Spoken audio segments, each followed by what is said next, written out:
Alrighty, should I start now? Welcome, no, Oh, welcome everyone. Thanks for joining us on a Friday afternoon. I'm sure we all have like better fun things to do, but um, we're going to show you a little video for a minute, and then we'll get started.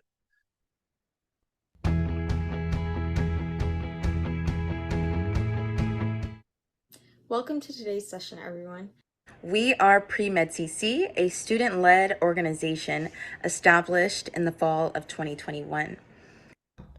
Our goal as an organization was to create an online program for pre-medical students at community colleges and universities, with the hope of guiding the next generation of diverse and inclusive physicians. And while we advertise our organization as being for community college students, our events are open to anyone. We realize that finding guidance and mentorship in a pre-med journey can be especially challenging for first-generation pre-med students, people that lack the financial resources, or just those who do not know people in the medical field.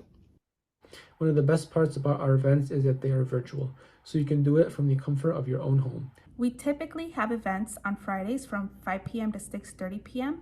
Pacific Standard Time, and on Saturdays from 11 a.m. to 12:30 Pacific Standard Time. If you aren't able to attend the event, all of our sessions are uploaded on our YouTube channel. Many of our sessions will end up with a Q&A with the speakers. Any questions that you have, you may put it in the Q&A session on Zoom, and our team members will read them and have them answer. After you have attended our event, you can log into our website and complete the quiz, which will contain questions pertaining to our session today. If you score 70% or higher on the quiz, you will be awarded a certificate to show that you attended our session today. If you want to stay connected with the upcoming events or just want to tell your pre-med friends about the PreMed CC, you can find us on Facebook, YouTube, Instagram, and TikTok as @PreMedCC.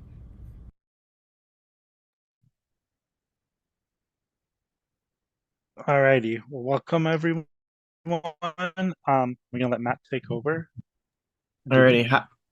Hi, everybody. So today we are welcoming Mrs. Tiffany Reardon here with us today. So Tiffany Reardon has been working to change the face of STEM for years now. She began her work at Skyline Community College, where she worked as the director of the Mathematics, Engineering, Science Advancement Program. After successfully establishing Skyline's MESA program, she accepted a position at the as the Assistant Director of Programs for MESA statewide at the University of California's Office of the President, working with nearly 70 community colleges and University MESA programs. In 2012, she joined UC's flagship campus by accepting a position at UC Berkeley in the College of Engineering. At Berkeley, she established Berkeley's award-winning transfer pre-engineering program, T-Prep, and throughout her career, Tiffany has helped hundreds of students successfully transfer to top-tier universities, prepare for graduate school, and gain prestigious research fellowships. In 2018, she launched REUfinder.com, a blog aimed at exposing non-traditional students to paid research opportunities. Again, everybody, please welcome Ms. Reardon. Thank you so much for that introduction. I am super excited to be here today. And I love the fall semester. The fall semester is truly my favorite time of year for many, many reasons. But one of which is the time when students will apply to summer research programs and research programs in general. So this is, some students might say, is it too late or when's a good time? This is the perfect time. And even if you are in the midst of finals and you're, doing a lot, the information that you receive today is ever changing in terms of opportunities. There's always new opportunities. So you're getting a very early start.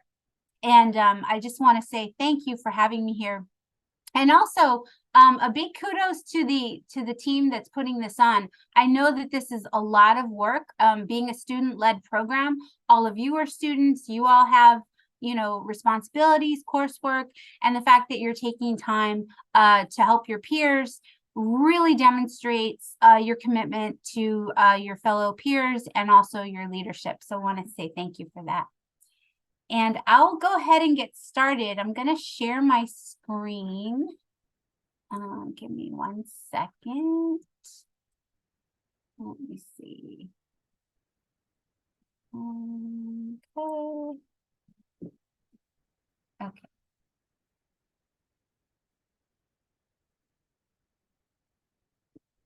Okay, fantastic. Is everyone able to see my screen? Yes. Wonderful. Okay, let me see if I can pull up the chat. Yes, okay, beautiful. All right, great. We'll go ahead and get started. So welcome to From Community College to the Lab, a pre-med student's guide to research opportunities. In the spirit of being inclusive, I do want to acknowledge that we might have some students that are not community college students. We also might have some folks who maybe recently graduated or students that are at the four-year campus. Don't worry. You are going to get something out of this talk today. So I have been very deliberate about making it an inclusive talk. And if you have any questions during the talk, please feel free to put them in the chat, and I'll kind of weave them into the presentation. And then I think we probably will leave some time at the end for Q&A. All right. So I will go ahead and get, oh, is there a Q&A that they should do? Okay, wonderful. All right.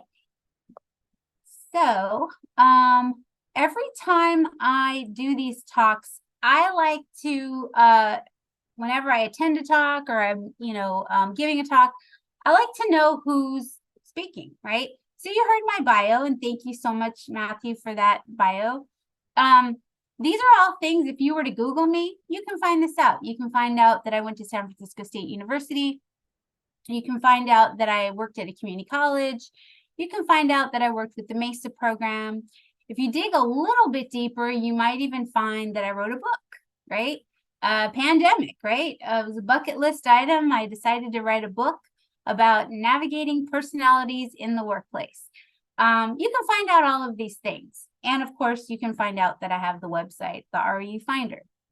What you might not find, and really kind of the motivation for some of the things that I do, is my journey.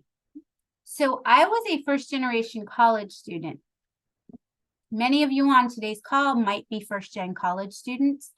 And by definition, a first-generation college student is if neither of your parents graduated with a bachelor's degree in the U.S. So if your students, graduated with a degree in a different country, and you are, going to school in the U.S., you would be considered a first-gen college student. In addition, if maybe maybe your parents did some college but didn't finish, you would be a first-generation college student. If your brother, sister, uncle, aunt, if they went to college but your parents did not, you are a first-generation college student. So I really want to emphasize and really echo the importance of the first-generation journey, because it really has defined a lot of the work that I do.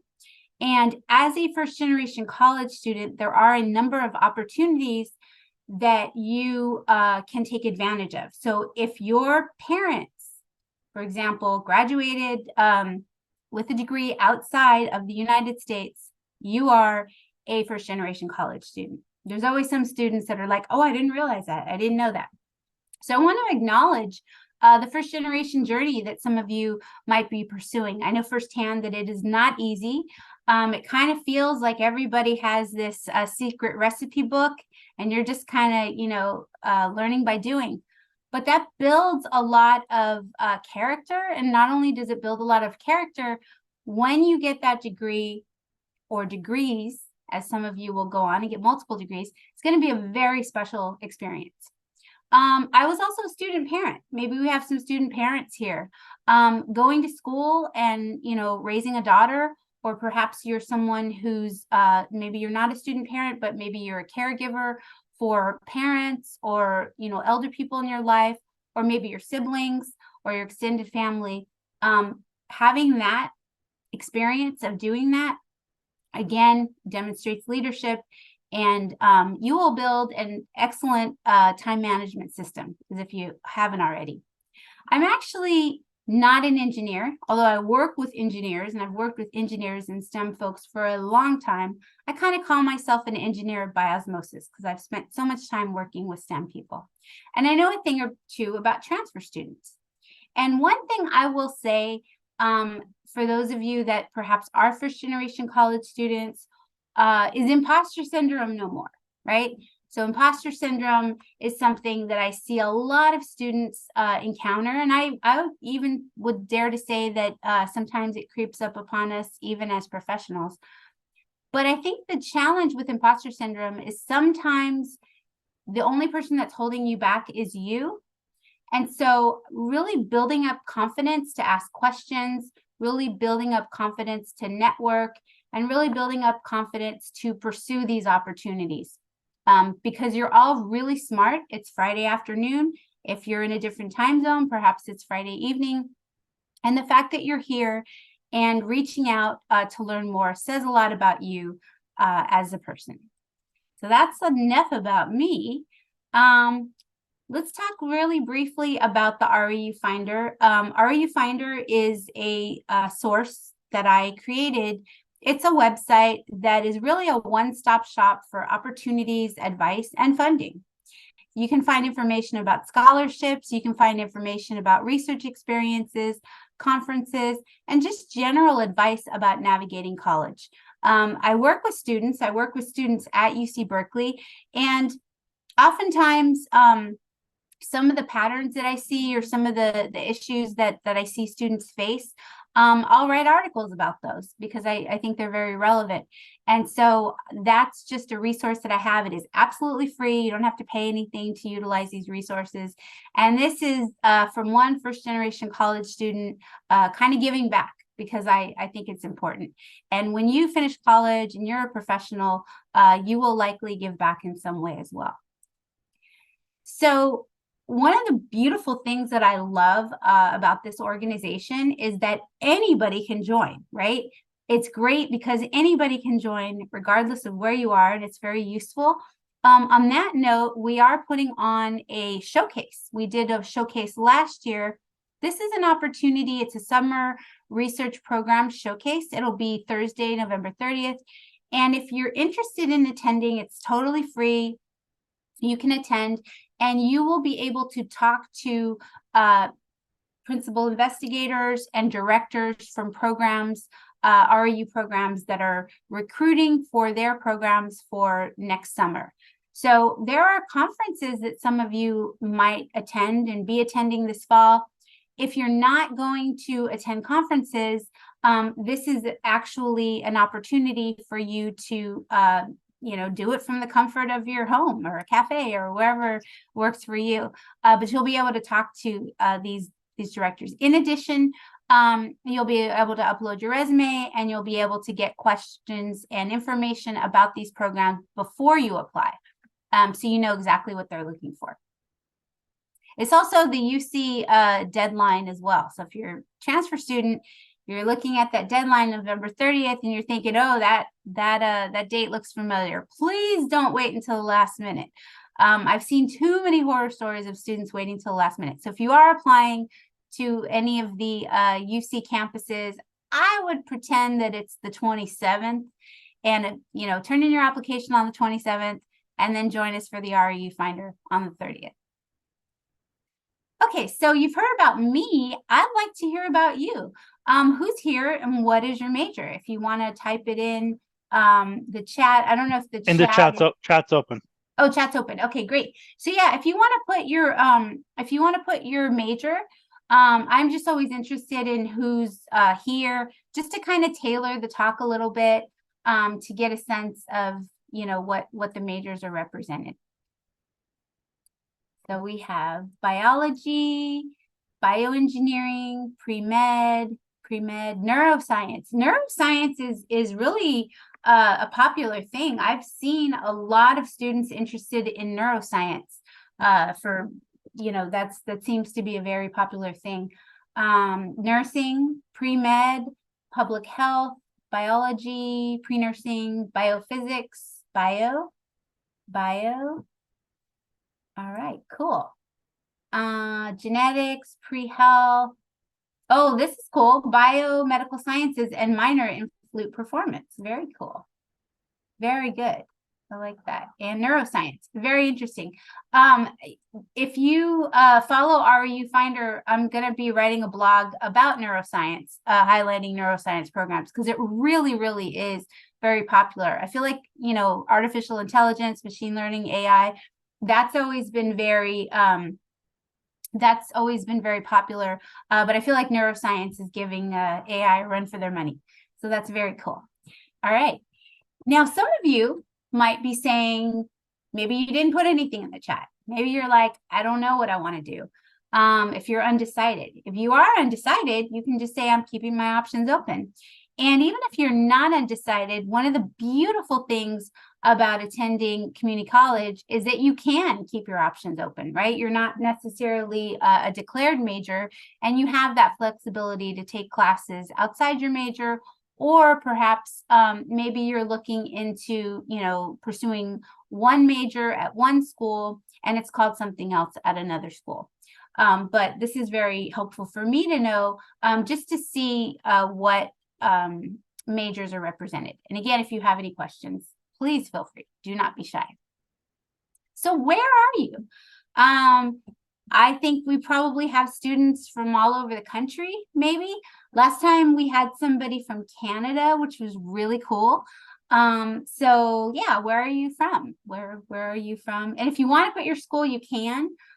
Totally optional. New York. Oh, thank you from New York. Gosh, what is it? 8 o'clock in New York. So thank you for taking the time. Southern California, fantastic. California, New Jersey, the Garden State, very cool. Arizona State, ASU, very cool. California, San Francisco, Los Angeles, NorCal, Long Beach, very cool. I'm actually I'm in Northern California. I'm in the Peninsula area.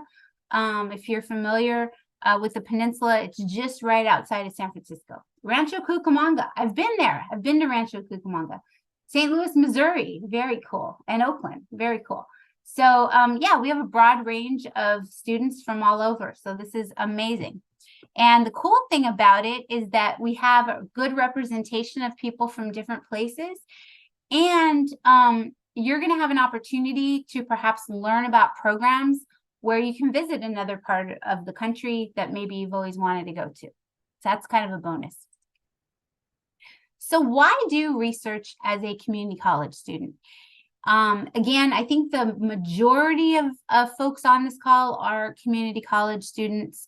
So in the spirit of answering that question, one, it will definitely strengthen your transfer applications. If you have research experience, it will strengthen your transfer application.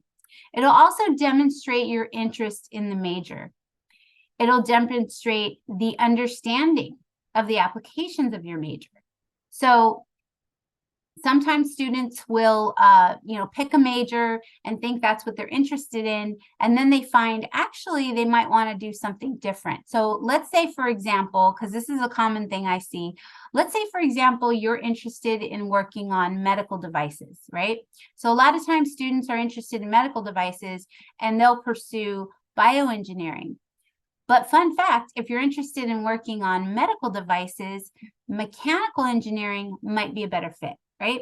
So that's just one example, but it can also give you an opportunity to build connections at your dream university. So if there's a school that you're planning to apply to for transfer, or maybe you're already at a college and you're looking at graduate school, this will give you an opportunity to build connections at your dream university for grad school or medical school or post-bac program, whatever program you're interested in. But it'll allow you to build connections. I've even seen students, maybe they're not interested in graduate school right away, but they participate in these programs and they actually do quite well in technical interviews. Because one of the things about doing research is you have to explain and walk people through a process. And a lot of technical positions, those skills are required. So research all around is a good thing. You can also make contributions to the research world. And being able to make contributions to the research world is a win-win. You can make contributions to healthcare, you can make contributions to cybersecurity, you can make contributions to energy, you can make contributions to the environment. Those are kind of the four, I would say, key research areas that most of these positions meet. Some of them overlap, but that tends to be kind of the focal point of many of these. And you can have an opportunity to kind of make your mark in a program. So the types of research programs. So this is just a snapshot of the types of research programs that you might apply for. One of which might be an enrichment program. And for those of you that are pre-med, I'm going to share with you some enrichment programs that might be good. I didn't see in the chat necessarily that we had any pre-pharmacy or pre-vet or pre-dental, but if you are kind of the pre-professional route, if that's what you're interested in, there are also enrichment programs for you as well, and I'll share some of those. But that's one area that you might pursue, an enrichment program. The second is what we call a summer REU program, and that acronym stands for Research Experience for Undergrads.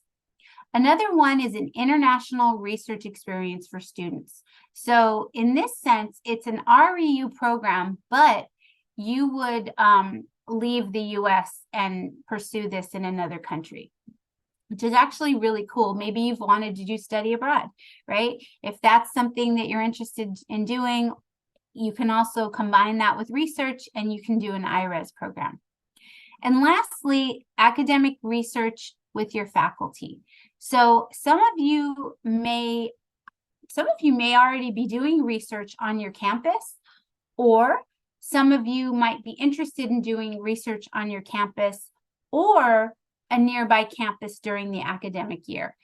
Now, depending on what area your school is located in, chances are there's probably a university nearby that has a partnership with your campus.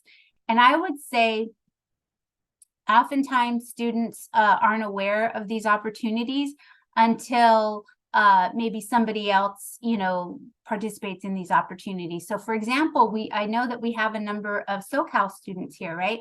So SoCal, you've got Cal State LA, you've got USC, you've got, Long Beach State, you've got UCLA, you've got all these schools in the Southern California area. I would look up partnerships with community colleges, and I guarantee you that they probably have some partnerships. And if so, then that's something that you certainly would pursue. Okay. So let's talk a little bit about REUs. So REU programs are, generally speaking, summer cohort programs. So these are programs where you'll be in a group, possibly with about maybe 8 to 10 students. Sometimes they're bigger, sometimes there's 12 to 16, but I would say maybe on average you have about 10 students. And it's a cohort program, meaning you all go into the program together. They are usually paid. I would say as much as possible, paid research programs are, for REU programs, generally speaking, they have to be paid because it is work and you are doing work. I know sometimes students might say, well, I would do it for free. Although that sounds good on paper, I would maybe not encourage you to do stuff for free because it is work. And we certainly, we want you to get paid for that. In addition, having that on your resume, when it comes time, if you do too many things for free, when you have your resume, it's very hard to negotiate if you've done everything for free. So maybe, refrain from doing stuff for free. Volunteer is good, but these are actual, you're doing a lot of work. Professional development. So depending on the program, they might have information about graduate school and how to apply to graduate school, information about fellowships, information about applying to medical school. So that's the kind of the professional development track. And then, of course, applications of topics that you've learned in the classroom, you get to expand upon those. Now, some of you that are interested in these research programs, maybe you are a first-year student, or maybe you're a second-year student. Even if you haven't taken some of the advanced classes, your skills are still sought after. And so I would say if you are at all interested in these programs and you are a first-year or second-year student, apply. Because you're applying right now, right? Let's say you're a first-year student. You're applying right now. By the time you start the program in the summer, you're going to have a whole year of coursework behind you, right? And similarly, if you're a second-year student, you're also going to have a whole year of course, or 2 years, I would say, of coursework by the time you start the program. There are programs that will accept first-year students. So don't worry, you know, if you don't have experience. There are programs that accept high school students, right? So again, remember I talked a little bit about the imposter syndrome. So don't talk yourself out of an experience that you're interested in due to fear, right? If you have the interest, if you have the aptitude, go for it. So who funds REU programs? Generally, here's a list of some of the programs that are funded from these. So the National Science Foundation funds the majority of these programs. So the NSF is a huge national foundation and they fund a lot of research. I would say probably the second to the NSF, the U.S. Department of Energy, they also fund a lot of REU programs. The National Institutes of Health, they fund REU programs. In addition, we have some other funders as well that might be more common. I know the Semiconductor Research Corporation, they fund a lot of research programs. You might have heard about the CHIPS Act and a lot of with, you know, computer chips and things like that. We're going to see more and more research opportunities in that space. NASA has a lot of programs where you can do research. The U.S. Department of Agriculture, and the Amgen Scholars Program. Amgen Scholars Program is a really great program, and they have sites all over the world. There are other funding sources as well, but these agencies that I've listed, for the most part, these are kind of the primary funders for these. Now, I want to point out, oftentimes students might believe that if a program, let's say, for example, you're an international student, right? Or you're an undocumented student. If you're an international student or an undocumented student, you can still do research and get paid. The thing is, many times the research itself might be funded by one of these agencies, right? So the research itself might be funded by an agency, but the program might have a different funding source to pay you as a student. In addition, sometimes if you are an undocumented student or an international student, you just need to be at a U.S. institution in order to get paid. So I, definitely, I sometimes I see students and maybe, they're not a U.S. citizen or permanent resident, and they'll think, oh, that doesn't apply to me. Believe me, I work with students from all over the world with different, citizenship statuses and things like that. And there are opportunities. It's just the funding source might be a little bit different. All right, so how do you find these research opportunities? So obviously, REU Finder is one, but I also want you to be aware of all the sites that you can pursue to look at these. So the American Association of Medical Colleges, they have a pretty comprehensive list of programs, and these, for the most part, are specifically programs for students that are pre-med, which seems to be this audience. So this is a great resource. There's also Pathways to Science. Pathways to Science is a really good one as well.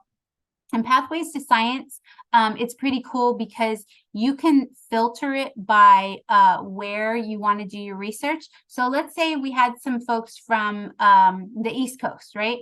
We have some folks from the East Coast and they're like, I want to see what California is about, right? So on the Pathways to Science, you would click on, California, or you would click on West Coast. Finally, the NSF REU search. So the NSF REU search, I have to be honest, it's not the most exciting way to do it, and it's quite tedious, But what it will tell you is it will tell you whether or not a school has an REU. So the REU finder, at the risk of sounding biased, I think the REU finder really will save you time, because what I put in each of the listings is I will put specifically the levels that they're looking for, right? So if they are looking for freshmen, if they're looking for sophomores, juniors, and non-graduating seniors, you'll know, right? You'll know exactly what they're looking for. I'll put the GPA. I'll put the minimum GPA that they're looking for. I will put the minimum GPA. I'll put the citizenship status, so you'll know that. And I'll put the deadline. So you'll have all of that there. I've done that specifically because I know how busy all of you are as students. And so you can, these other sites, unfortunately, they don't have that, specific level of detail. But I think one of the things about the RE Finder that students appreciate is that they know if they're, eligible or not, because there's nothing worse than finding out about a project and then a program and you get really interested in it and then you do some clicks and you're like, oh wait, they only want juniors and I'm a sophomore, right? I also have noticed a lot, because I've been doing this a while, a lot of programs will send me their announcements, so I'm constantly updating the program. So I would say, visit it, maybe bookmark it often, because we're always posting new stuff. And then I started something recently where you can actually subscribe, and weekly you'll get like an e-newsletter from me. And it's, with good information. I've also had sometimes programs will like receive their funding.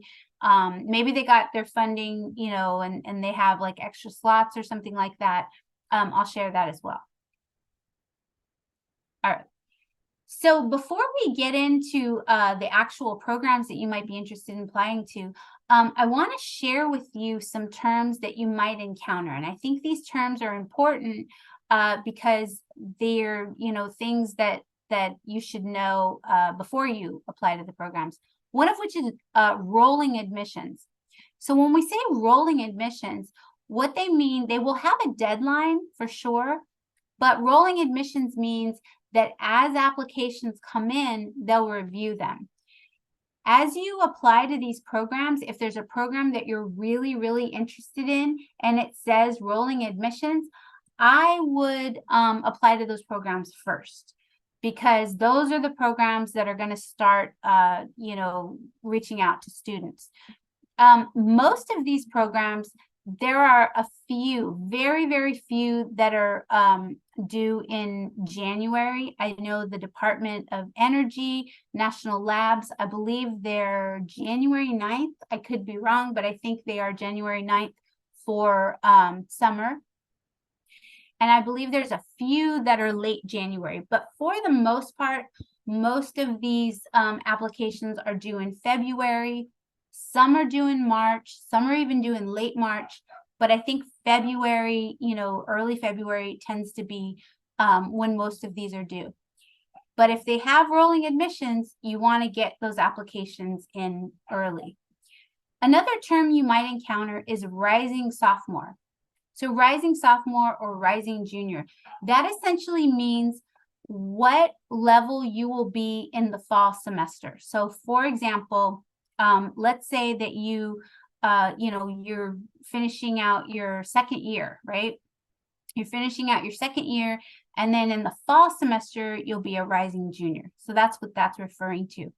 Non-graduating seniors, that essentially means that maybe you could be a fifth year senior, you could be a student that's taking an extra semester, maybe you took a gap year, maybe you took a gap semester, but you are a non-graduating senior. Some of these programs will allow you to participate as a student right after you graduate. Not all the time, but some of them will. But usually they'll specify, if that's the case on the program, and we always list that. Principal investigator, PI. That's the head of the research project. So that's like the lead faculty member. When it says PI, that's exactly what they mean. The second area that I really want to emphasize is when they say students from institutions with limited research opportunities, what they mean is non-research institutions. So for example, community colleges. Community colleges are considered non-research institutions. Students that go to schools, like for example, I went to a California State University. That is considered a institution with limited research opportunities because they don't award PhDs at that school. Liberal arts colleges, maybe some of you are attending liberal arts colleges. Although there's, obviously certainly research being done, they would be considered schools with limited research opportunities. So if it says that, they want to broaden the participation. And here's a fun fact. All of these programs have to have more than 50% of their students from different schools. Sometimes there's programs, and I've run research programs where I've had nobody from my school. I've had people from other schools, but sometimes they, will include students from their own school. But this is good because they want to broaden the pool and they want to bring students from other institutions. So if you see that, if you see, students from institutions with limited research opportunities and you're at a community college, that's you. Okay. Where will you do research? This can vary. You might do research at a university. You might do research at a hospital or a medical school. You might be doing research at a national lab or a combination of both. Depending on the program that you apply to, I would say make sure that you understand where you'll be doing research. I've had students sometimes apply to a program and not realize that it's actually at another school. So, make sure you know exactly where it's going to be. I had a student one time who applied to do field research, right? Unfortunately, they weren't really interested in working in the field, and that was the research, right? So depending on where it is, you want to make sure that it's something that you're interested in and someplace that you know what you're signing up for. If you pick a program, sometimes they'll ask you to rank, like your first choice, second choice, third choice. Be honest. If one is your first choice, put that's your first choice. But I would also say, think about the actual work that you'll be doing versus the location, right? If you're like, oh, San Diego's beautiful. I want to do research in San Diego because I've always wanted to go to San Diego and it's by the beach. But maybe, for example, the research that you're actually, interested in is at another location. So really looking at what you'll be doing. Okay, so what does the application process look like? So you're going to be providing essays. They want to get to know you. A resume or a CV will be needed, letters of recommendation, and transcripts. Usually they don't interview you, although they might. If they accept you for the program, then the faculty that you've opted to work with might interview you. Although, here's the thing, they won't call it an interview, right? So you know how you apply for a job and you get selected for an interview? Oftentimes, if you apply for these programs and then they say, we'd like to, perhaps accept you to the program, here's the faculty that you selected, or here's the, lab that you're interested in working with. We're going to have a graduate student contact you or a faculty member contact you, and then they'll talk to you. They won't call it an interview, but it's pretty much an interview. But to get to that point, here are the things that you will need to do. So essay, resume, letters of recommendation, and transcripts. Letters of recommendation. So grades alone are not going to give you strong letters of recommendation. So this is where office hours really, really pays off. So if you're that person that always goes to office hours, that's a good thing. I'm always surprised at how many students do not utilize office hours. Now, here's the thing. Oftentimes we think of office hours are things that we take advantage of if you're struggling in a class or if you have questions. You should go to, even if you're getting an A, even if you're like the top student, you're doing fantastic, go to office hours. Because if you're doing well in the class, the professor should get to know you, because that's somebody who can write you a really strong letter of recommendation. But if you don't go to office hours, what are they going to write? They're just going to basically, they're going to write that you did well in the class. And people can see that from the transcript. So office hours, make it a point to go to office hours and build that in your schedule. You'll also be able to connect with people. If you have graduate student instructors, if you have TAs, your faculty, if you're at a community college, generally the office hours are pretty accessible and your professors are accessible. And so I would say optimize that and connect with them. Okay. So who should write your letters of recommendation?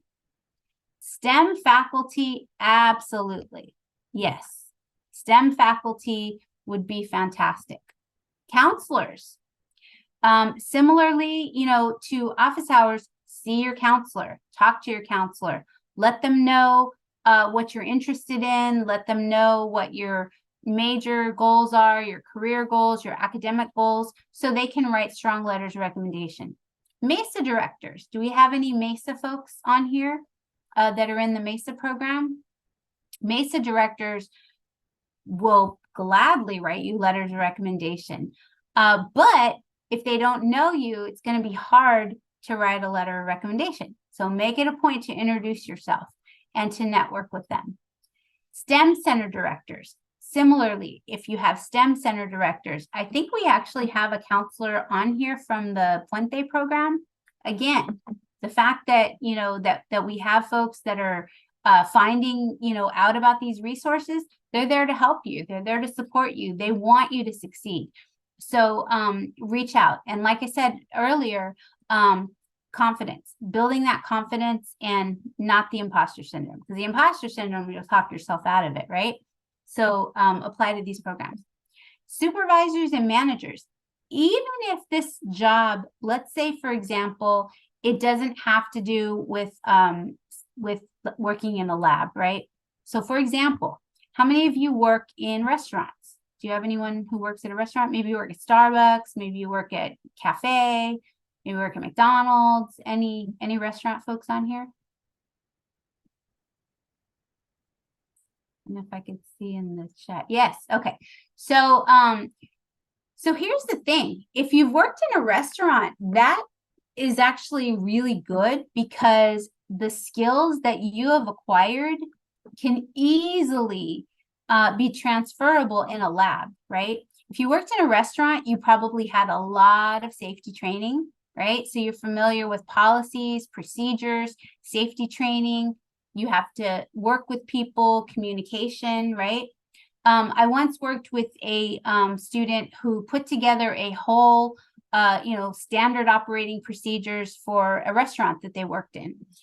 Because it was a family-run business and it was a little bit disorganized, and they put together this really, really great, opening procedures, closing procedures, safety procedures, and documented that. That person now works at a lab. So those skills that you acquire in those roles, that person can speak to that, and they can probably write you a really strong letter of recommendation. Now, you don't want to get letters of recommendation for from friends and family members. Although I know friends and family probably want to help you, and they probably will write a very nice letter of recommendation. The credibility just, it's kind of biased, right? Of course, like, oh, my sister's going to write a letter of recommendation, or my mom. So you don't want to do that, and they won't take it seriously.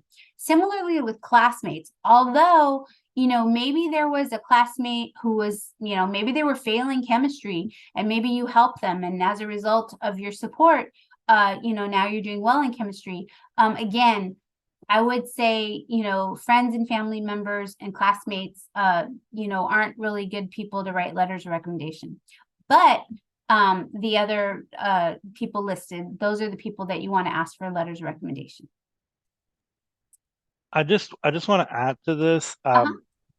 If you are going to use a family or friend, just want to warn you, there's this really cool new invention called Google, and you could easily find it, who's who. And so just don't do something that's going to hurt you, and being honest about it. The reason I know this is because I used to run a program, and the simple Google searches found, pictures and things with people. So just don't do it. Definitely. And that's actually really good advice. Be truthful, be very, very, very truthful. We once had a student who, lied and said they were teaching a course, and we thought, they're teaching a course, what's going on? That's like a union issue. And we investigated, and surprised, they were not teaching a course. And not only, was that student not accepted to the program, they also, it was kind of a bad situation. So don't lie, just be truthful. What do you include on your resume? You're going to include your education. So, the school that you're attending. If you are planning to transfer, I would, indicate when you plan to transfer, or approximately when you plan to transfer. If you don't know the exact date, that's fine. You can, kind of guesstimate the courses you've taken.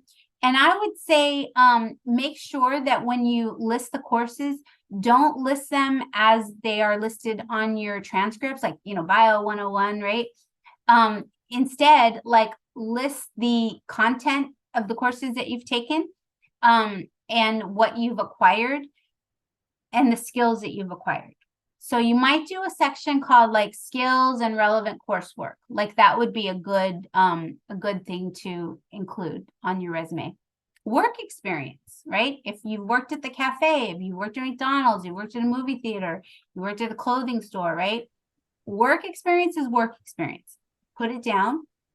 And what you did, specifically what you did in that job. Projects, maybe projects that you've worked on independently. I would say the PreMed CC team that runs this, your resumes are probably phenomenal because you're doing a lot, right? This is certainly a project. It might also be leadership, right? Because this is definitely leadership. And I would say on the leadership portion, oftentimes when we think of leadership, we think that specifically means that you were, like president of a club. Not necessarily. I mean, sure, maybe, it was that you were president of a club, but I think of things like if you started something, or if you organized something, something that maybe you yourself created, that's leadership. Volunteer experience. Volunteer experience is also something that you can include, and that shows kind of your interest and what you're passionate about. You can also include, I would just add something on classes and work. Don't put bio 374. Nobody knows what that is.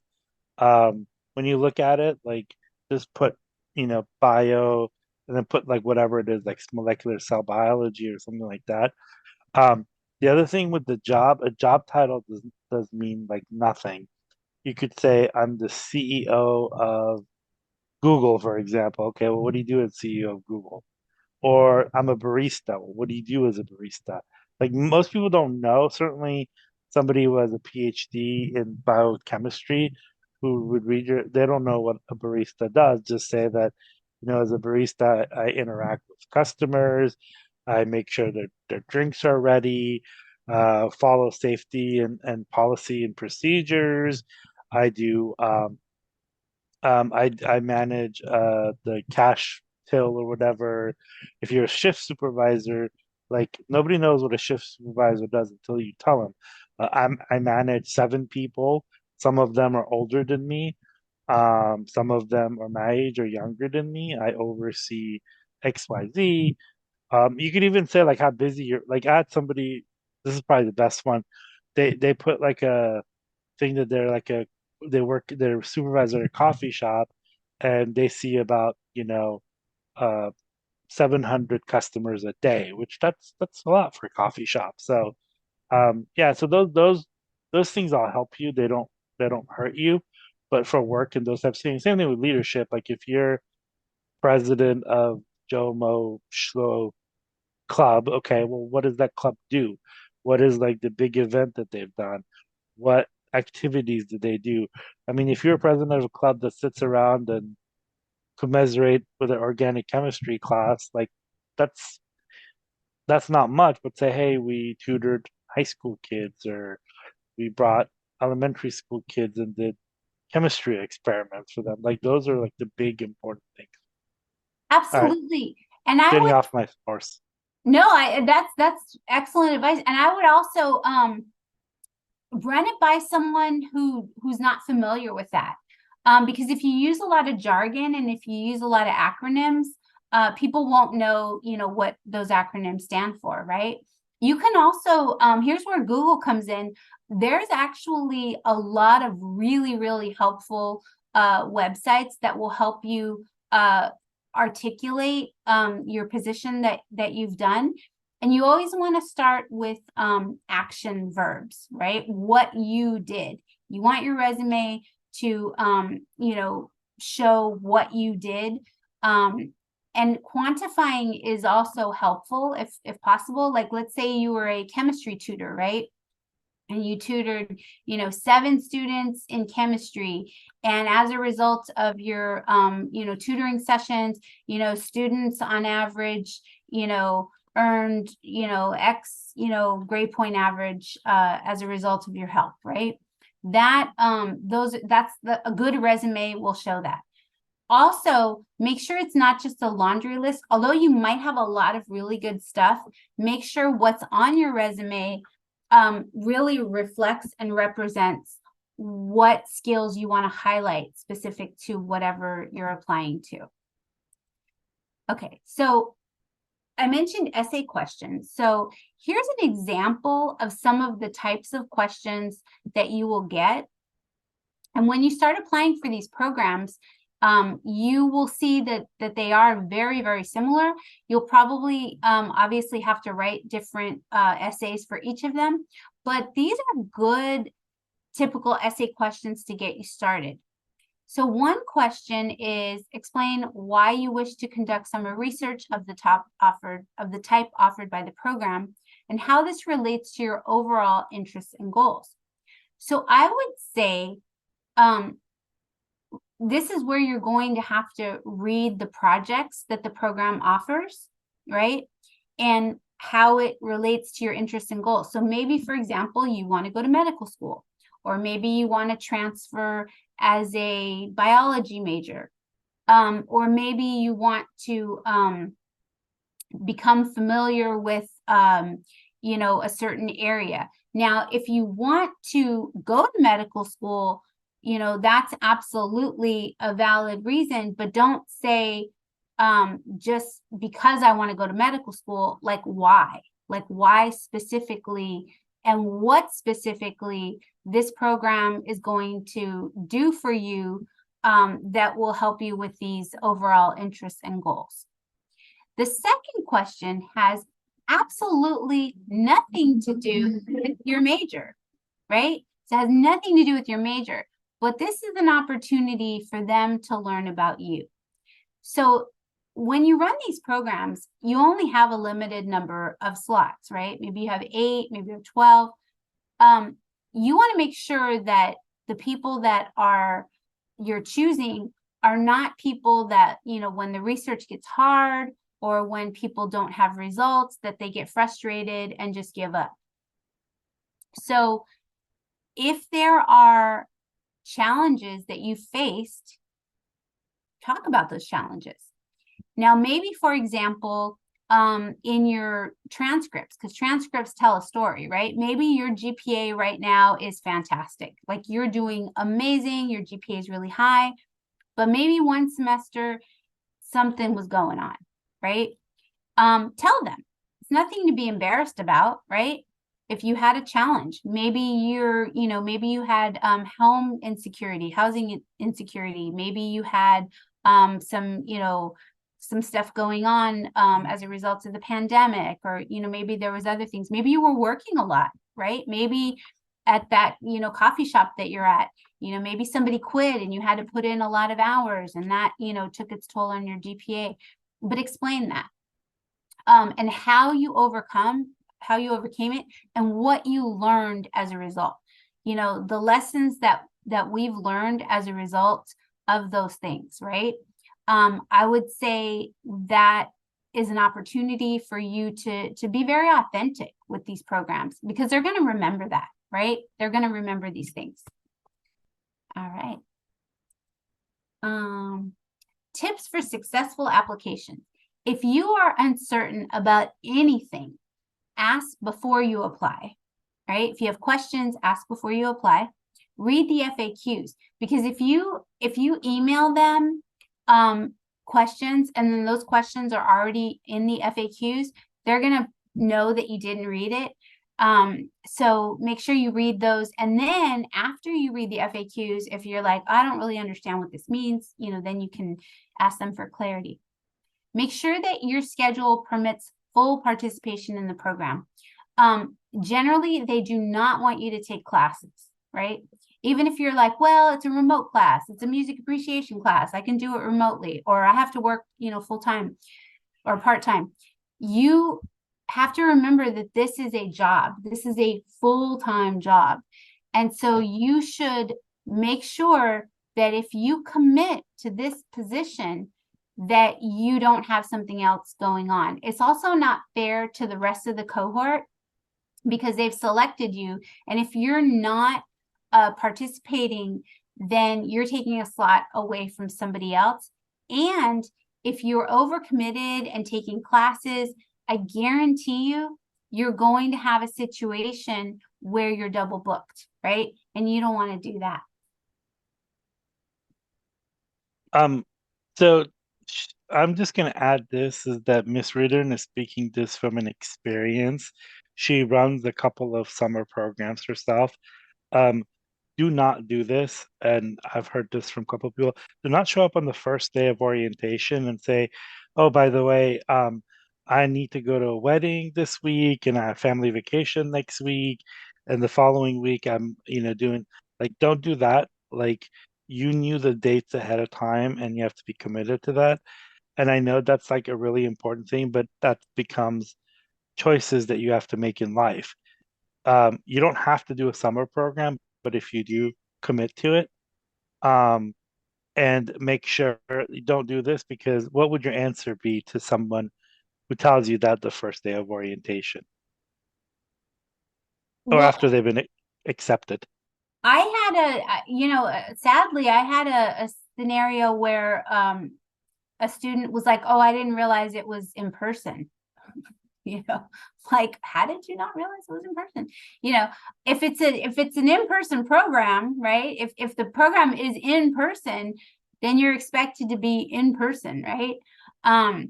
So if it's, just make sure, because again, you're not only are you taking that slot away from somebody else, you never know, right? I mean, that person that runs that program, you might run into them in a different, situation, right? And so you definitely don't want to tarnish your, you work so hard that you don't want to tarnish your academic, reputation. So you want to be sure that that you're there, that you're available. And I would say, when you're accepted to these things, go to everything, right? Don't just sit in your room, or just kind of isolate yourself. Like, go to everything. Meet all deadlines. So don't ask for extensions. Even if you just found out about the program, don't ask for extensions, because that will show that that you can't meet deadlines. And that's important, because these programs generally are only 8 to 10 weeks. And so you're going to have deliverables, right? You're going to probably have to produce a poster, maybe a technical talk, maybe a research paper. And so if you can't get the application in on time, it might reflect poorly as well. apply to more than one program. Even though there might be a program that you really, really want to do, you don't want to put all your eggs in one basket. So make sure that you, kind of cast your net widely. Verify that your application has been received. What I would do is after you submit, usually they'll send you a confirmation, but sometimes they don't, right? Maybe it's a system that doesn't have that. You can just send them a, short and sweet, just apply to your program, just checking to see if there's anything you need. It looks like a great program. Excited to hear from you soon. That's it, end of story. Short and sweet, right? Don't barrage them with a bunch of stuff because they won't read it, one. And then another thing is make sure you use your school email and check your email regularly. I know there's a lot of I know we get a lot of emails, but if you're applying to these programs, you want to check your email regularly because they might, maybe, for example, there was an issue with your transcripts, or maybe one of your files was corrupt, right? Or something like that, and they weren't able to read it. And I would say, although this sounds like, common sense, but like read the application and like just follow directions, because following directions is really key. Because if you can't follow directions on an application, then imagine if you're, doing lab training, right? So make sure you read all the directions and put aside time so that your application reflects the work that you put into it. And the only thing that I would say is sometime this weekend, create a spreadsheet of programs that you're interested, when their deadlines are. But also, I always do this to myself, is if a deadline is, for example, September 30th, I put September 20th on there so that I know that beforehand I would do that in their links. Like create that own list for you. We get a lot of emails like right before summer starts saying, oh, I want to do the summer program, the deadline, what should I do, or what can I do, or can you like write a letter for us? And that's like something that we can't do. Nobody would really care. But other part of it too, the most important part of it too, is that it's a bad reflection on you. And so they spend a lot of time getting the word out. You're coming to this thing, Miss Reardon's website. So start creating a list for yourself and what program you want to do, because all of them are different. Like, for example, the SHIP SHP PEP program that she's showing is a very different than the NIH summer program. And she'll tell you more about those. But that's excellent advice. If you use Gmail, I love Google Sheets. I use Google Sheets all the time. If you put together, I would even, not that I'm advertising for Google, but it is a great platform. If you use Gmail, you can do a folder, and you can create a folder, and you can put a spreadsheet of the programs that you're applying to. I would do a spreadsheet with the programs you're applying to, the deadline, a link to the website, so you can, keep track of them. And then I would also create your essays and maybe put them in that folder. And then when you ask for your letters of recommendation, you can also share that folder with your recommenders to let them know, because the deadlines will vary, right? So the deadline, one might be January 30th, the other one might be, February 6th.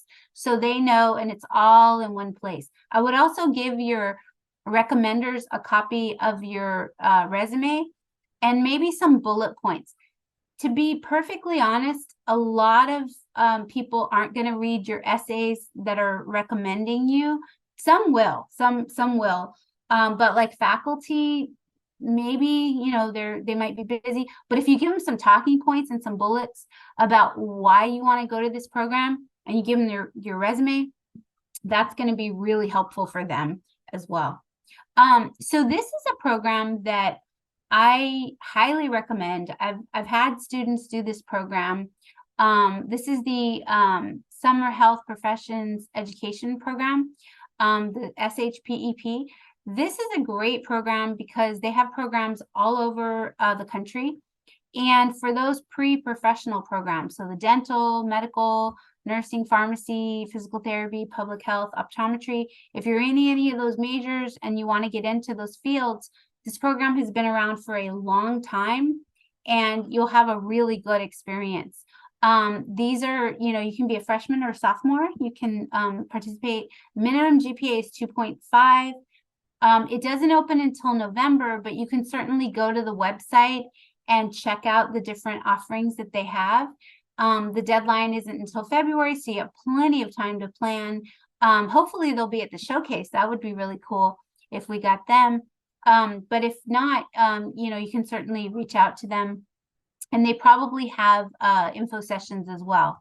So this is a really good program that I would strongly recommend you check out if you're any of these pre-professional schools. This is what I would call an academic enrichment program. So they have a lot of career development activities. They also give exposure to clinical settings, which is great if you're, looking at, med school, pharmacy school. They'll also help with the interprofessional education, really that addresses effective collaboration. I think communication across the board in all of these programs cannot be overemphasized, right? Talking to people, communicating with people, and this is something that you'd be able to do. You'll also do career development activities specific to whatever program you're applying to. So like I said, I've had students do this program.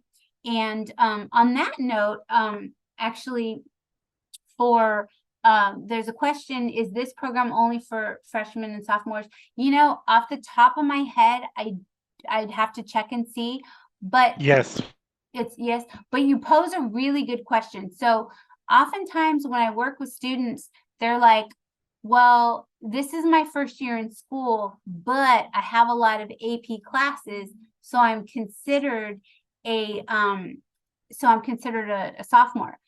When we talk about, freshman, sophomore, junior, senior, they're talking about how many years you've been in the campus. So let's say, for example, this is your second year in college, right? Your second year in college, but maybe you have a lot of AP classes, right? Or maybe, unit wise, you're like, but I'm a junior. They're looking at, are you a first year? Are you a second year? Are you a third year? So that's pretty much what they're looking for. If they say juniors, generally they want somebody who has upper division coursework. But if you're a rising junior, then, we kind of explain that. But really like looking at how many years you've been in school. Okay, so that's a good one. The National Institutes of Health. This is pretty cool because they actually have a community college specific program. So this is a good one. And I think you all have had speakers from this program as well, which means... Yeah, she's coming again in November. And we're also going to have 5 students that were in that program last summer. So they are very eager to have you apply to this program. It's a phenomenal program. They do accept all majors, but the coursework that they're looking for, bio, chem, and math is what they're looking for. Their deadline is actually March 1st, so you have plenty of time, but early preparation, the better. And I would say, go to the talk that they're doing. And, go to the talk, watch the video, and get as much information as you can to learn more about the program. Yeah, and the person who's speaking, she oversees all of the programs. So it's not just a community college, post-bac, summer program, residence, postdocs. Yeah, and so she oversees all, and she's an excellent presenter and speaker. There's a video of her from last year as well, but she's got some new things she's going to do this year. And then there's going to be some students afterwards that were in the community college program. And I think one of the people from our group did a bunch of Instagram takeovers too, so you go watch those as well about her experience. So yeah, it's a fun program. You live in DC. They pay for your travel. They give you a salary. they pay for food, so yeah. Yeah, I absolutely. And DC is such an amazing place. So I would definitely apply to that program. But the NIH, National Institute of Health, they have a number of programs.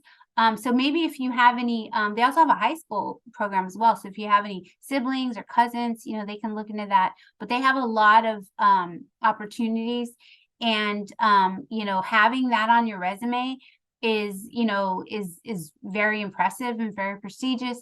And I would say if you go to DC, there's a lot of schools in that area, so you can also visit other schools to find out about other grad school or maybe transfer school or other schools as well. So that's a program, and again, you're getting like straight from the experts. So I would definitely find out when that is and plan to attend that talk. The Buck Summer Scholars Program. This is also another program that would be good for somebody who's interested maybe in pre-med and or interested in aging. So they have a great program, the Summer Scholars Program. They're very, very eager to have students participate. They were at our showcase last year. They're very accommodating. If you have questions, they're very easily accessible.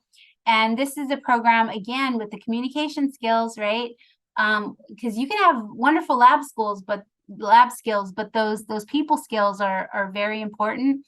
And so they're really looking at training well-rounded scientists and healthcare professionals and even policymakers, because maybe some of you might go into science policy. So this is a program that I would recommend that you look into as well. And here's something really cool. So let's say, for example, and I think we actually have somebody on here, so this is timely. Somebody on here who said that they have their bachelor's degree already. And that's common, right? That is very common, especially for pre-med. Maybe you already have your degree, but you're like, oh, I'm interested in going to med school and I have to, take some of these prerequisites. They have a post-baccalaureate research program. So this is a program the Buck Institute has, and there are other post-bac programs as well. We list those on RU Finder as well. That you can do. And I would say finding out about those programs, this one is a good one because it also allows international students to participate. So it's not exclusively for US citizens. So if that's of interest, this is a great post-bac program that you might apply to. Yeah, the NIH has one too. Also Stanford has one too, and they're going to be here. I have to look through my email, but they're coming in speaking sometime, I think, in November or December. This one is literally hot off the presses. They emailed me last night about this program. I haven't even put it on RU Finder yet because I just found out about it. But this is a good one. This is the Wake Forest School of Medicine, Biomedical Engineering and Informatics Summer Research Internship Program. As you can see, there's a lot of range of projects. So these are just kind of the different areas that you might be research projects. There's a full range of things, so there's kind of something for everyone in there, depending on what you're interested in. We will post this on the RU Finder website, and then of course you could probably just Google it, in the meantime. But I believe we'll be, I think you're recording this, so when you watch the recording, you'll see this. But this would be a really good program, and they're very eager to recruit students. So if that's of interest, I would say certainly apply to this program. Another program at Baylor University. So Baylor has their summer undergraduate research training program, the SMART program. This is great if you're a pre-med student in the College of Medicine. Baylor is actually in Texas. It's in Waco, Texas. So that's a program that you might apply to. I've heard really good things about this program from students that have done it. It's a bigger program, as you can see, and you'll meet students from all over. That's another thing, just kind of I would say an extra perk when you do these programs. You're going to meet a lot of friends. You're going to make a lot of friends. You're going to meet a lot of friends. And the cool thing is that you can keep in touch with these friends and maybe go to grad school together, or maybe be professionals together, or maybe keep in contact on LinkedIn or social media. This is really cool. I've seen a lot of friendships emerge from these programs. And so that's kind of an added benefit, is you get to meet people. And this certainly, you know, this program has a really good reputation. Johns Hopkins. A lot of East Coast schools. The Johns Hopkins Summer Internship Program for students, and we have some public health folks on here. So biomedical and public health research, if you're interested in these areas, this is a really good program as well. I've had a number of students do research at Johns Hopkins. I actually had a student who just got into their PhD program. He was an engineering student. And fun fact, his very, very first research experience, he was a community college student. His very first research experience was at Johns Hopkins. And it's kind of full circle, because now he's going to grad school and doing a PhD at Johns Hopkins as well. So this is something, if you look at this program, this is a program that you can apply to. And they're really looking for a diverse pool of students. So if you're interested in, you know, biomedical or public health, this might be a great option for you to pursue. The University of Missouri. I included this program, again, hot off the presses. I just got you know, a notification. They emailed me about this program and wanted me to post it. This is a cool program because let's say you're pursuing a major in psychology or any of the social sciences or behavioral sciences. You definitely have research opportunities. This is kind of a cool one that I thought would be applicable to this audience, because this is a study of, again, people and communication, right? Interpersonal relationships across the lifespan. And this particular program, if you're an international student, you can participate. You just have to be attending a U.S. institution. Look, again, you know, this is hot off the presses. I just got this one, so I'll be putting this one on the RU Finder, and they are definitely looking for students, and it's at the University of Missouri. I think somebody on here was from Missouri, right? St. Louis, I believe. And on that note, Washington University, fun fact, it's actually not in the state of Washington, it's in Missouri, but that's also, they have a really good program as well. So so looking at these different programs, but this is a good one, and I'll be posting this on the RU Finder as well. The Mayo Clinic.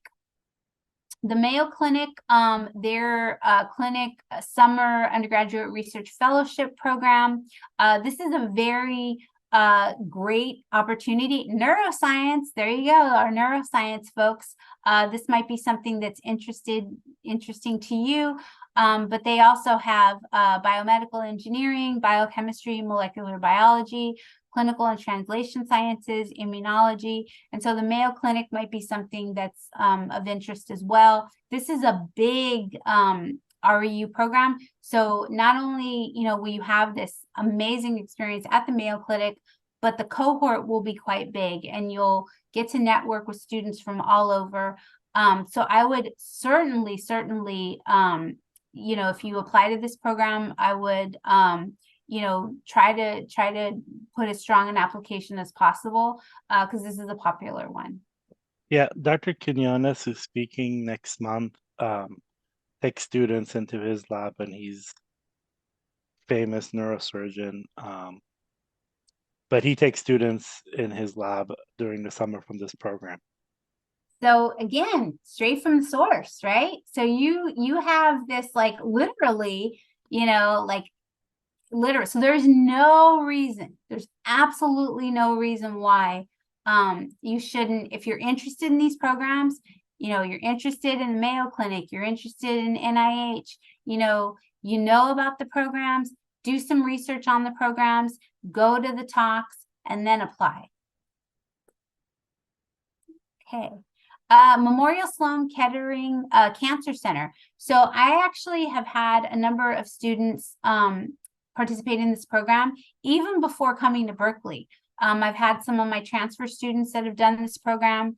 And here's the cool thing. If you've already done research while you're at the community college, when you transfer, it's going to be a lot easier to get on-campus research via, academic year research and or participating in summer programs.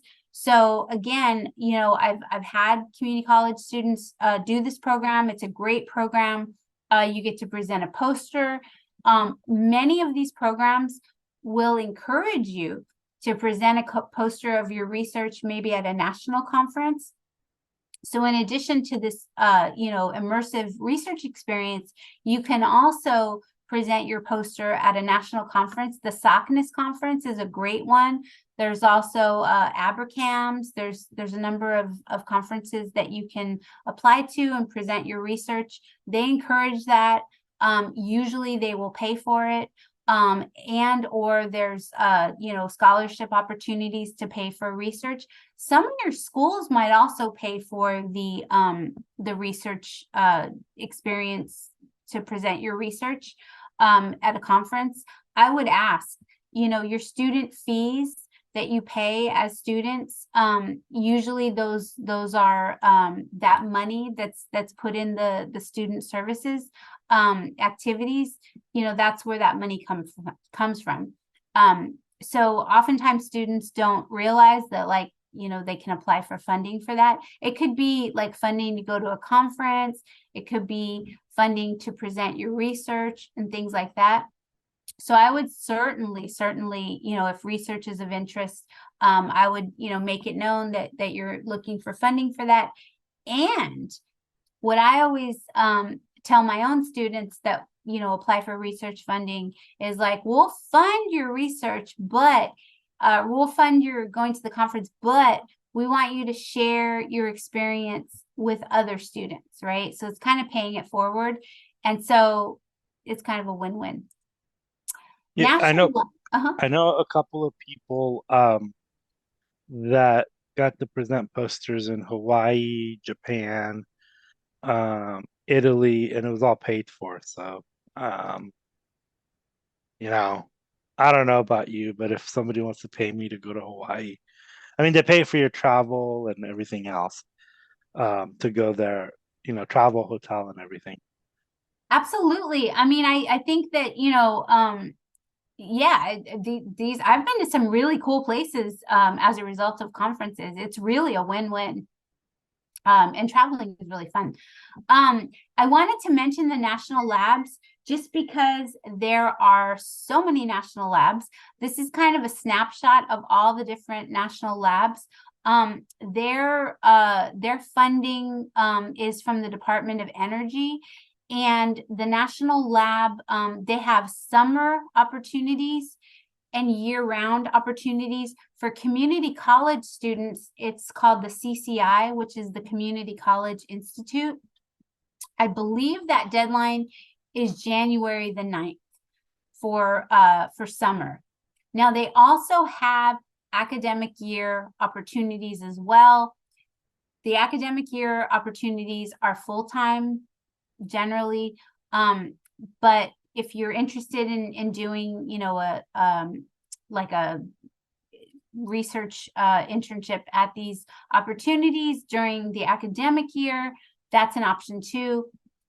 But for summer, January, I think it is January 9th. So with that in mind, you would want to start working on those, soon. You will, in the application, have to explain why you want to work on the research. If you're not at a community college, let's say you're at a university, then you would apply to the SULI program. That is the program for undergraduate students. So CCI is community college, and then SULI is for undergraduate students that are pursuing baccalaureate degrees. And I would apply to these programs.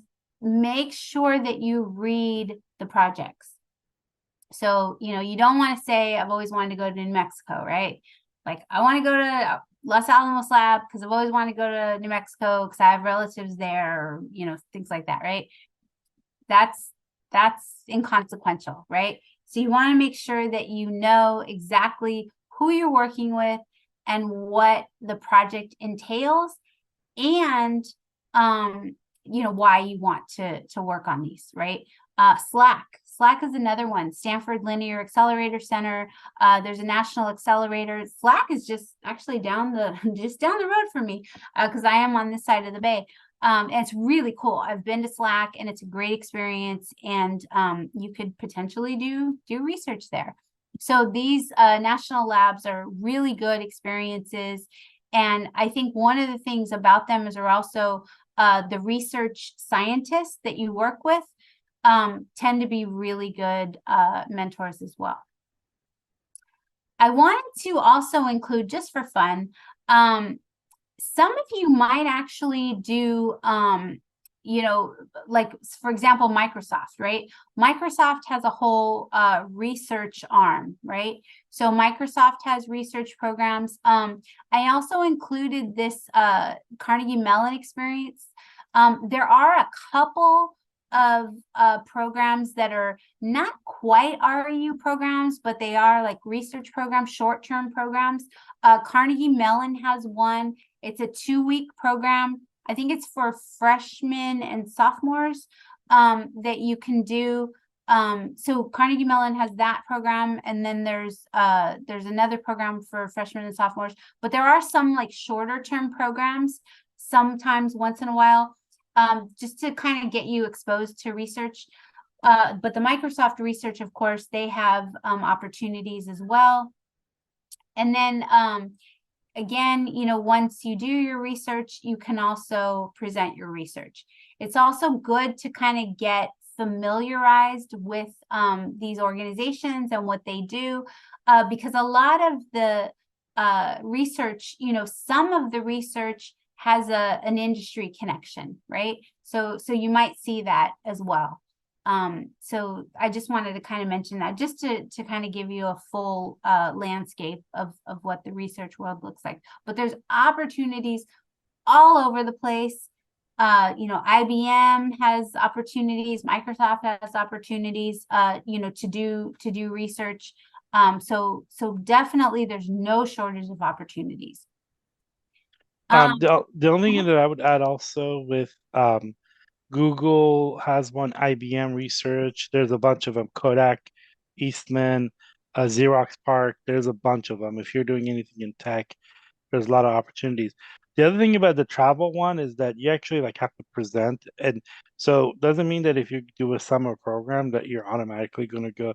Like, you have to work really hard, have something to present, contribute, and then go. So it's not like an automatic. But most of the programs, if you've done significant amount of work, they have to present that, and you usually go with the PI or the postdoc or the grad students. And so so it's not just like a come for the summer and go to a conference. Like, you actually have to like produce work. Sometimes they'll also nominate you too. There's the National Science Foundation will often ask the program sites to select students to represent them, and so that might be an opportunity as well. So let's keep in touch. Follow the REU Finder on Instagram. I think they changed the name to X. It's not Twitter anymore, but I actually really like the Twitter logo, right? I don't know.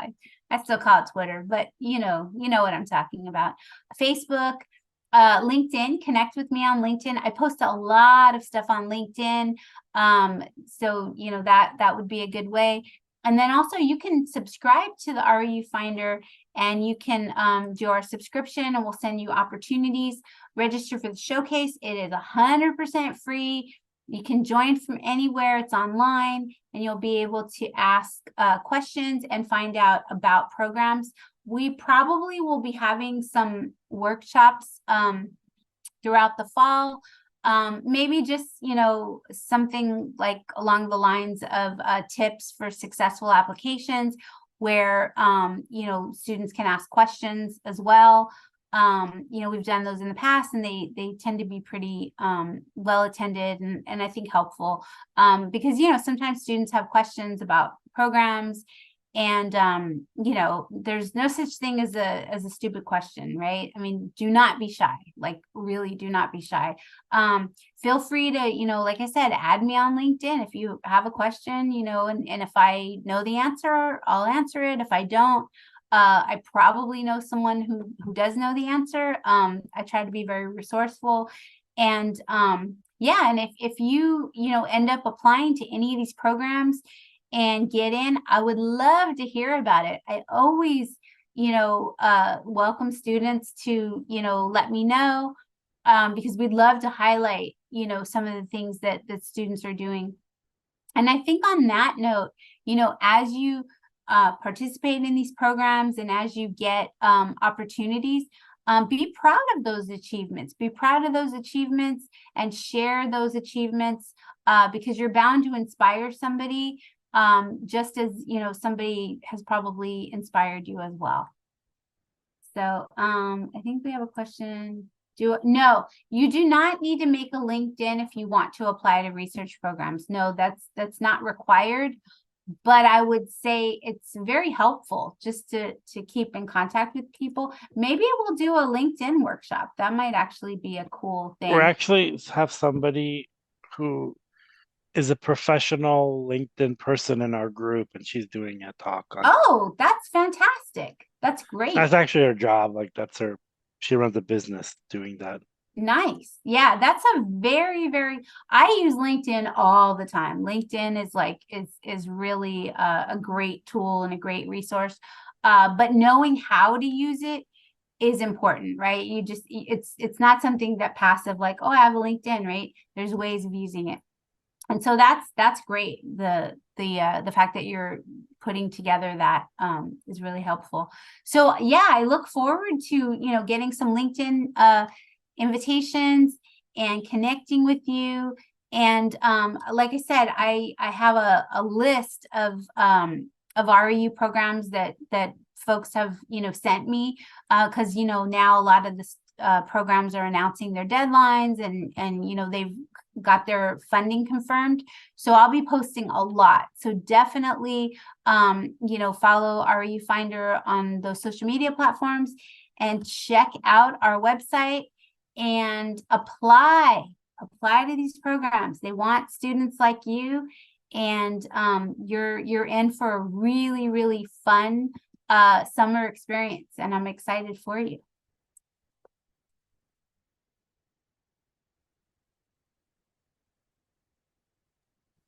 There's a question in the chat, in the Q&A. If you guys have any questions, probably the best time to ask for it now, or forever hold your peace. How do I know if I am a freshman or sophomore? This is my second year at CC, but my education plan is for 5 years. So if this is your second year at a CC, then you'd be considered a sophomore. Good question. Or they say if you've completed 24 units, you're considered a sophomore. I mean, that's another one that I've heard. 12 units a semester. How do you feel about cold emailing professors at specific universities about joining their lab? So I would say you can do that, but here's the thing. If you email a professor about joining their lab, chances are they will say, yeah, sure, you can work in my lab. It doesn't mean you're going to get paid, right? So that's why applying to these programs is beneficial, because you can ensure that you'll get paid. I would say if you apply to these programs, this is kind of important. If you apply to these programs, go through the proper channel. Like, don't sidestep and say like, oh, I've already emailed this professor. She says she'll take me, right? You still have to apply to the program. I had a student do that one time with a program I was running. They actually emailed the faculty directly, right? And they said they were quite insistent. And they said, well, this faculty member said that they'll, take me in their lab. And I said, okay, but you still have to apply to the program. And so you have to apply to the program, because even though you're applying for the lab, you have to go through the program. So that's important as well. If you want to send a cold email, you can, but I would just ideally, like if it's, just doing independent research, you can certainly do that. But I would not have it sound like a form letter. Be very specific about what it is you're looking to do. And if it's just doing research, and I've had students do this as well. Like I had a student who went to Berkeley and lived in the Irvine area, right? So they lived in the Irvine area, and they did some research at UC Irvine, and they lived nearby, so housing wasn't an issue. So if you want to do something like that, that's totally fine. But be realistic about your expectation and personalize the email so it doesn't sound like a form email, because people don't respond to those. Yeah, I have there's the NIH, Dr. Milgram, who did a talk last year. Watch her second half of her video, because she actually talks about that, the resume, one or two, like all of that stuff. There's a way to approach people, and she's probably one of the best persons that did that presentation on what to do, how to email, what kind of email to use. It's like that part of it is like 30 minutes, so we can't really go over everything of it. But the other part of it too is that just know that these summer programs, they have funding and staff and all of these things to actually like create an experience for you. And I know, and this person, I don't know if that's the case or not. Some people are like, well, I don't want to apply to this whole program. I'm just going to email the professor and try to do research. There's no shortcuts in life. And so if that's something that, and I'm not saying this person may do this, but um, don't, because these summer programs, they actually have funding, they're paying you, but they also have staff to actually teach you and train you. And you also, nobody's going to walk, you're not going to walk into a lab the first day and they're going to let you run like live things or for data for that. They're not going to do that. Nobody's going to do that. But these programs actually have funding and materials and all of these things that you could actually practice and do and nurture you and do that. And so people that want to cold email professors, you probably should have some sort of experience, because they're going to say, well, like, okay, what kind of experience do you have? Because a lot of them, like, they're on grants and they have very limited amount of money, so they can't teach you those things, or they don't have the time or the staff to do it. So it actually will not probably be a good experience for you, even if they take you on. They definitely won't pay you, but you're also going to be like, I don't know how to do this, and they expect you to do certain things. And if you're not, and the worst thing is to say, I want to do research, and the professor says, yeah, come on over and start doing research, but you don't know what you're doing, they may ask you to leave. And so that's like another big thing. And so if you're thinking about, oh, I'm just going to email a professor to kind of circumvent, I mean, a lot of these summer programs, there's a lot of them. A lot of them have funding, and they don't. Some of them don't get a lot of applicants. Yeah, And that's absolutely true. Anytime you see deadline extended, that means they haven't gotten a lot of applicants. So yep, definitely apply. yeah. And so some of these programs are actually like, we get emails and contacts from them all the time because they don't have. So don't think that you're just going to email a professor and you're going to jump in, not go through that process. The other part of why you should apply to these programs, because if you're applying to medical school, you got to do this thing called applying to medical school. You can't just email a medical school and say, can I jump in? So you're going through this process of applying where actually the application is free, When for applying to medical school, it's a couple $100 to apply for each schools, including secondary interviews and everything else. So you're getting a free practice 2 to 3 summers of applying to things that are competitive, and you become really good at it. So it's kind of the whole 10,000 hour rule. You have to do something over and over again to become good at it. And so if you're going to community college, you're not applying to, you're not doing um, high stress application. You basically have to fill out your name. If you're transferring from a community college to a UC or CSU, if you have good grades, you're gonna get in. Like you're gonna have to, like, on your essays, you're gonna have to like curse at everybody to not, So that's not a high level. You could even tag with some of the schools, like Berkeley, I know, is a special one that won't let you tag with anyone, but like, so all the other schools will let you do tags and stuff. So again, this is not a high stress level application. And then you want to go apply to medical school, which is the highest stress level, and you haven't really done that, where you're going against people that have applied to like Ivy League schools and have a lot of practice. They've done a couple of summer programs. So they've had a lot of these practices and interviews and all these different things, and you haven't done that, and you're applying to medical school and you're at a disadvantage. So look at this, as a practice, a preview, or I don't know, boot camp or whatever you want to call it, preparation. It's like saying, if I'm going to show up and run for the 100 meter 100 meter dash at the Olympics, but I've never run at a national event or other events, and so probably not going to do that well. I'm probably going to be nervous, probably going to be shaky, probably out of shape. So all of these different things that you're doing is not like, you're doing it for a purpose. It's not, I mean, people that have designed these things have created the purpose for it. Somebody asked a question, and I will probably let you answer that. But so just look at this as a practice more than anything else. Absolutely. On that note, so there's a question: do most REUs have training beforehand to introduce you to the skills? Absolutely. They usually they will have obviously safety training. They'll have an onboarding process, right? They're not going to just throw you in there and say like, hey, the equipment, if there's certain machines, you probably have to be trained.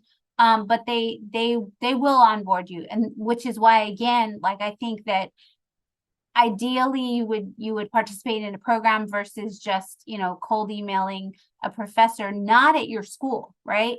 It's a little bit different if it's a professor at your school that you're working with, but even then, there's going to be some onboarding. Another question: should my resume be no more than one side of a page? So if you are applying to REU programs, if they ask for one page, if they want one-page resume, then you put it all on one page. However, what you will see, especially if you continue doing research and if you apply to medical school, you apply to graduate school, you will have a research resume, which is what we call a CV, right? And if you eventually become a research scientist or a faculty member, you'll have what's called the bio sketch. That could be more than one page. But the rule, for like a career fair or, most jobs that you apply to, it's usually a one page. There's a lot of really good templates that you can use. I would say make sure that you use the resume space wisely, right? No photos. I know, in some countries it's customary to put photos, but we don't put photos for US resumes, so don't put photos. It's also a waste of space.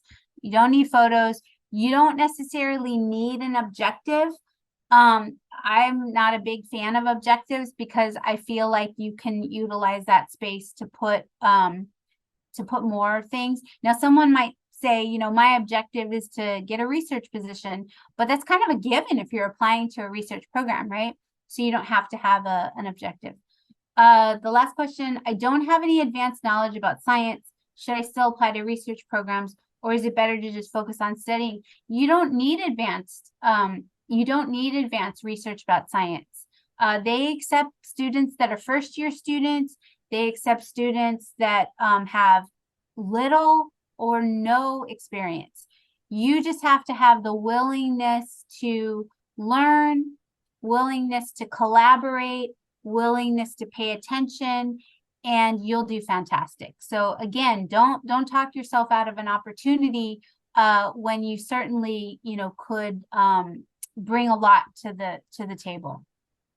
Yeah, the person who did the NIH summer thing, Rachel,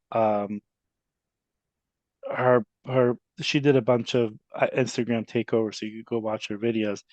But she only had 1 year of chemistry and took an intro, and she was a first year. I mean, she only went to community college just fall and spring.